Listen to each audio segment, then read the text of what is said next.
So it's your revision time. Simple present tense का structure आपको many times I have told you कि subject plus verb की first form plus S और ES, भूल गए या याद है, प्लस ऑब्जेक्ट, समझ गए?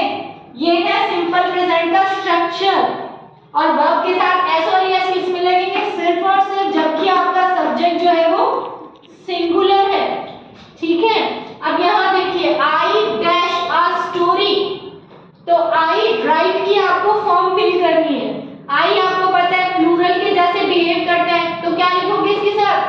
आई राइट। आपको क्वेश्चन पेपर ऐसे मिलेगा, I write a story, because I plural के जैसे बिहेव करता है तो उसके साथ में एस और एस नहीं लगता है, ठीक है? सेकंड है आपका चिल्ड्रन, चिल्ड्रन अगेन प्लूरल है तो children play as it is आ जाएगा, children play in the park, ठीक है? थर्ड है आपके पास she dash for a verb, go की फॉर्म फिल करनी है तो आपको पता है सिंगुलर सब्जेक्ट है तो वर्ब के साथ में एस या ईएस लग जाता है। गो है, गो के लास्ट में ओ आ रहा है तो जिन भी वर्ड्स के लास्ट में ओ आ रहा है उनमें ईएस लगता है, तो ये हो जाएगा goes for a walk, understood? Third है दे नॉट, अब यहाँ नॉट भी आ रहा है तो जब नॉट है तो आपका स्ट्रक्चर क्या हो जाता है? सब्जेक्ट प्लस डू या does plus not plus verb की फर्स्ट फॉर्म प्लस ऑब्जेक्ट, समझ गए? याद आया कुछ? दे, अब दे के साथ में क्या आएगा? प्लूरल है डू, दे डू नॉट, अब ईट की फॉर्म ईट ही आएगी, समझ गए? नेगेटिव बनाते टाइम डू और डज लग जाता है। ही के साथ में क्या लगाओगे?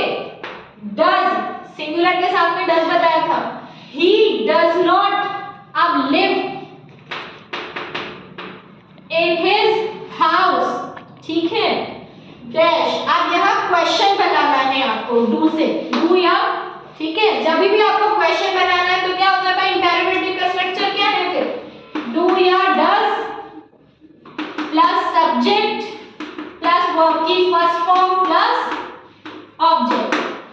तो यहाँ पे माई ब्रदर आपका सब्जेक्ट है, माई ब्रदर सिंगुलर है तो उसके साथ आप क्या लगाएंगे? Does, does my brother live in Bhiwadi. Second है आपका रीना, अब यहाँ अगेन गो की फॉर्म फिल करनी है तो क्या हो जाएगा? गोज। तो बैठ के याद आता है, क्वेश्चन पेपर दिया जाता है तब कहाँ चला जाता है आपका ब्रेन? हाँ, don't forget it, okay? You need to learn many times, ठीक है? इस टाइम से आपका क्वेश्चन पेपर आएगा और आपको अपनी हेल्पिंग वर्ब्स और वर्ब्स खुद से चूज करनी है, ये स्ट्रक्चर हमेशा माइंड में होना चाहिए, ठीक है? That's it.